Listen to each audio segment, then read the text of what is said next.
మరి చిలుకూరు బాలాజీ దేవాలయంలో పెద్దలు చాలా కాలంగా సౌందరరాజన్ గారు, వారి తర్వాత ప్రధాన అర్చకులుగా రంగరాజన్ గారు ఇక్కడ ఏదైతే సేవలు అందిస్తున్నారో వారిని ఇవాళ అగౌరవపరచడమే కాకుండా ఈరోజు రాష్ట్రంలో అధోగతి పాలైన శాంతి భద్రతల సాక్షిగా వారి మీద దాడికి దిగడం ఏదైతే ఉందో నిజంగా కూడా అత్యంత దుర్మార్గమైన, అత్యంత నీచమైన కార్యక్రమం.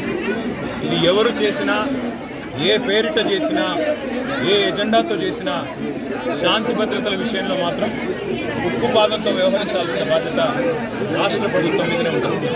ఇవాళ భగవంతుడి సేవలో నిమగ్నమయ్యే పెద్దలు రంగరాజన్ గారు, సౌందరరాజన్ గారి కుటుంబం పరిస్థితి ఈ విధంగా ఉంది అంటే మరి రాష్ట్రంలో శాంతి భద్రతలు ఎంత అధ్వానంగా ఉన్నాయో దీన్ని బట్టి చెప్పవచ్చు.